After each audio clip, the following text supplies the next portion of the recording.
Dan, you called it an interesting night. 5 decisions, not necessarily bad fights, but 5 decisions. So, what was it like? Because I know you want that highlight reel moment. Yeah. Well, listen, you can't have that.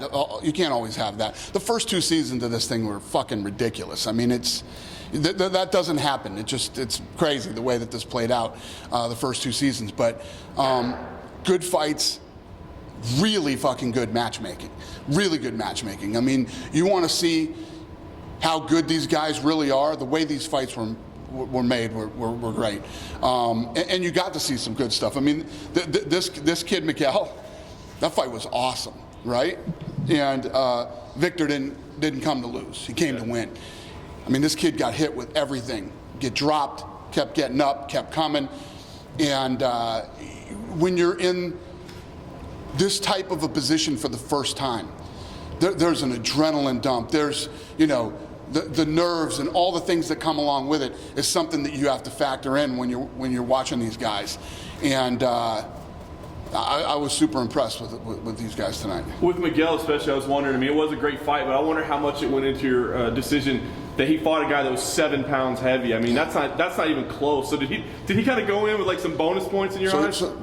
Lost, had a new opponent 11 days out, right? So a new guy that they don't know and comes in. He's a southpaw, which is horrible, right? You haven't been sparring or training for southpaws or anything like that. Then the guy shows up and he's overweight and you still accept the fight. Then the guy comes in tonight and doesn't want to fucking leave. He's here to win and not quit. I mean, the kid couldn't have stacked the deck any higher against himself, and he still pulls off the win. He still looked good. His stand-up, his clinch work, his ground game, and his composure. How he took his time with everything. He didn't rush and go crazy. And I think that the kid has a lot of talent, and I think he's got a bright future in the sport. With Miles Johns, I mean, you referenced his coach, Saif Sood, yelling, "Quit wrestling, quit wrestling," screaming at him nonstop. Yeah. Don't go to the ground. I wonder, I mean, obviously we know you're looking for all-action fights, right? But are you worried at all that, it was almost like he was coaching him into bad positions where maybe he could have won the fight on the ground. Do you worry that, people are going to take these fights differently than they should? No, if you're the coach, you don't want him going to the ground. That guy's got a 100% finish rate on the ground. Why play into his strengths when you can stand up and stay where he's the weakest? You know what I mean? I completely agree with the coach, but I love the fact that he went on the ground, because if he didn't, I don't know what he's got against a guy like that. The fact that this guy has a 100% finish rate and he had no respect for that, dove right in there and didn't get submitted by him, actually controlled everything on the ground most of the time that he was down there. Guy's a savage. I think that guy seriously has a future in the sport. The feature fight with Johnson, you said he's one, you love his style, but how hard is it to pass on a guy if you say, I love this style, but he didn't show me enough tonight? There's a couple things. So the guy's 36 years old, number one. Number two, I like the way he fights and everything else, but on his side, Cunningham, once he got hurt and saw the power that this kid had, he just wanted to survive. He wanted to get through 3 rounds, right? But at the same time, every time that the ref would split them, he would take 1 step off the cage. He never tried to get in the middle and control the octagon so that he couldn't get pressed back up against the fence. There were a lot of things that he could have done too that would have probably changed my mind. Last thing for me, you took a lot of criticism, obviously, after the last week. I know you were in China, but it was a huge story, the Locknane situation and not giving that contract. I just wonder, did you talk to the matchmakers at all about maybe finding them another spot, or do you, in hindsight, do you regret, making that decision? No, not at all. I mean, I think that everybody knows what I'm looking for here. And while I said that kid is talented and, he's going to, and I also said if I'm wrong, he's a free agent and anybody can pick him up. So if anybody thinks I'm wrong, show me. Show me that I'm wrong. And what better position could you be in than a kid, coming off the show, he wins, and people think that I made the wrong choice. So if that's the case, there you go. There's a free one for you. Lock him up and he's all yours. I'm looking for guys that when you show up here, we all know what this show is about. This show isn't about, this isn't the Ultimate Fighter and you're going to win, you fight all these times and you win a contract. This isn't a fight night or a pay-per-view and stuff like that. I have five fights and I have to pick somebody who I think can come into the UFC, make a huge impact, break into the top 5, or be a world champion. That's what I'm looking for. And it was a dog fight. Loved that fight. It was a great fight. Both kids put on a good fight. And there's 10 seconds left of the fight, and you're going to shoot. If he fucking wung it out at the end of the 10 seconds, I probably would have picked him. I'm looking for different things on this show. I'm not looking for what the sport is or what the UFC, how you call a fight in the UFC or judge a fight. It's not what I'm looking for here. And this is the second time, I'm sorry, you tried to ask me a question 3 times. And this is the second time this season that whether it's Bisbing or whoever didn't have the same picks that I had. That kid Kyle's super talented. Kyle's 26 years old. Okay, he's 26 years old. He had the mount and didn't really land any damaging punches from the top.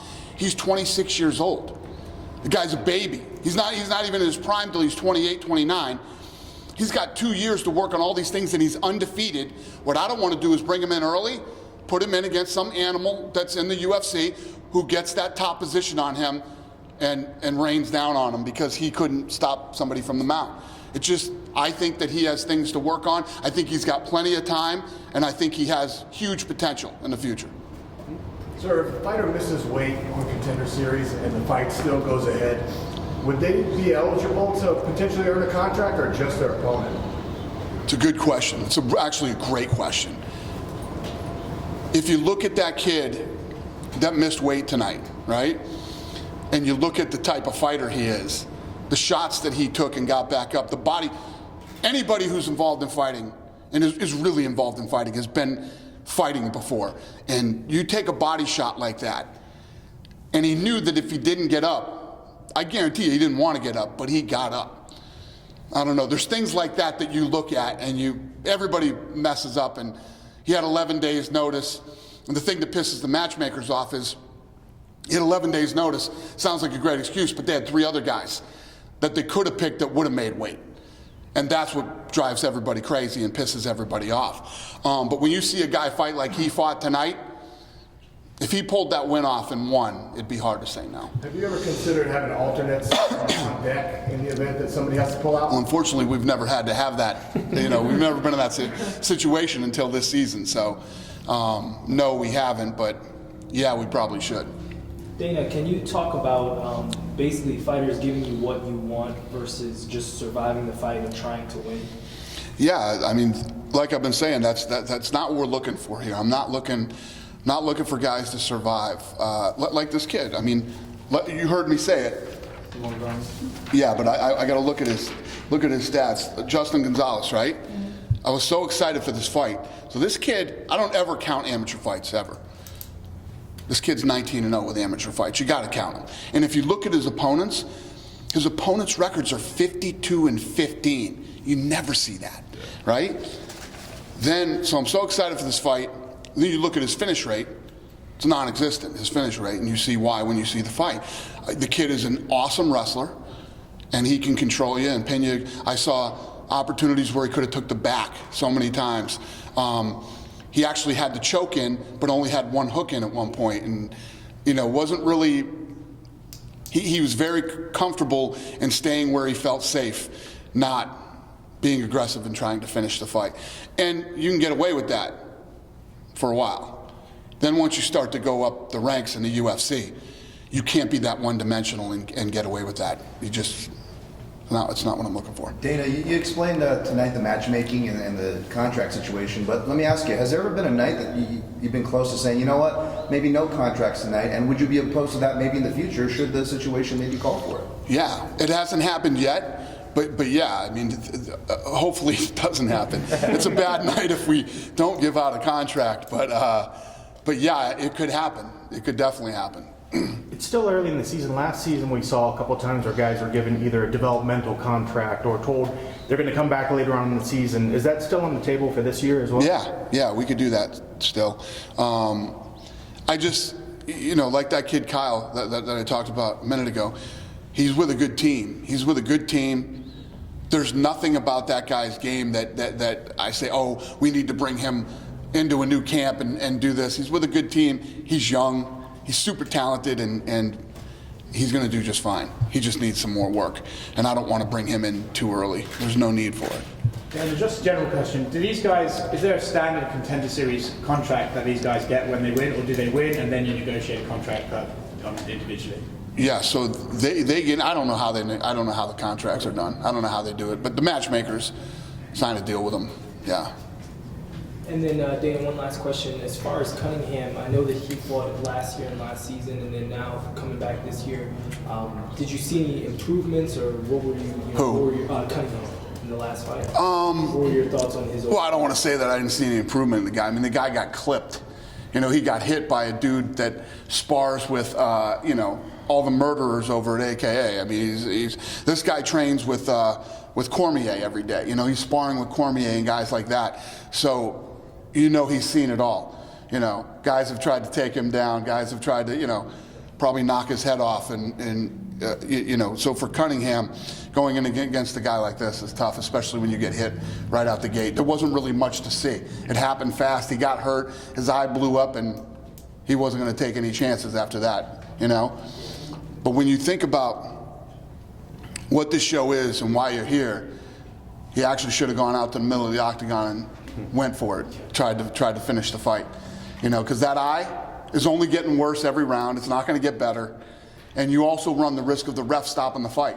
I thought for sure the ref was going to stop the fight in the third round, because there's no way you could see out of that eye in the third round. It's impossible.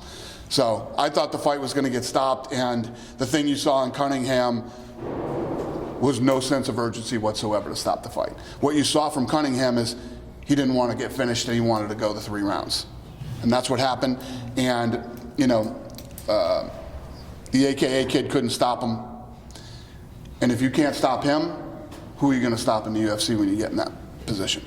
Dane, I don't think that there's much value in getting into like a ton of different hypotheticals, right? But one question I would have is that if some guy came on and he just had unstoppable wrestling, your lightweight champion has unstoppable wrestling. Yeah. Some might call him that he has a little bit one-dimensional, but he has an unstoppable get. Who, Habib? If there's a guy out there like that, do you want him on this show if he's a wrestler? So did you see Habib when he fought Edson Barboza?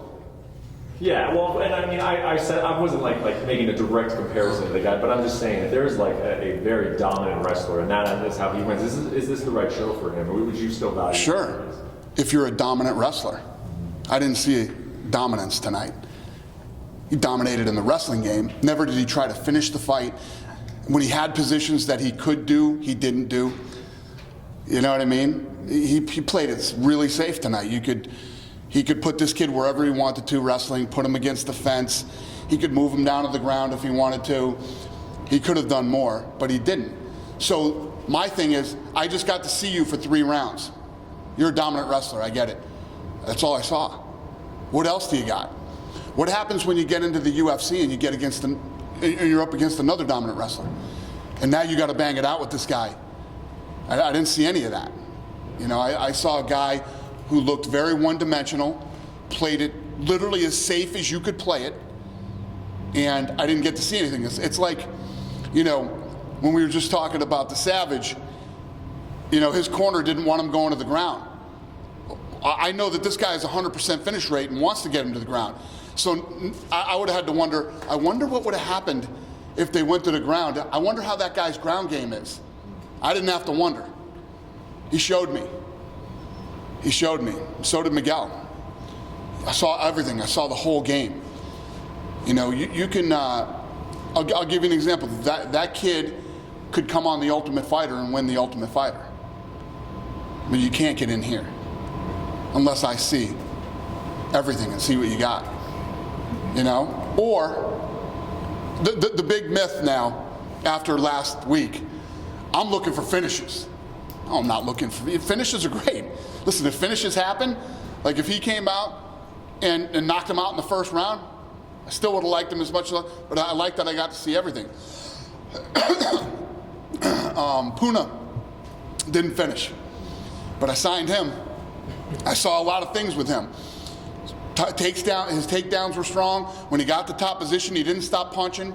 whether it was to the body or to the head. He was trying to finish the fight. I just saw a lot more out of him and a lot more potential. Anything else? Good? Thanks, Dan. All right, thanks, guys.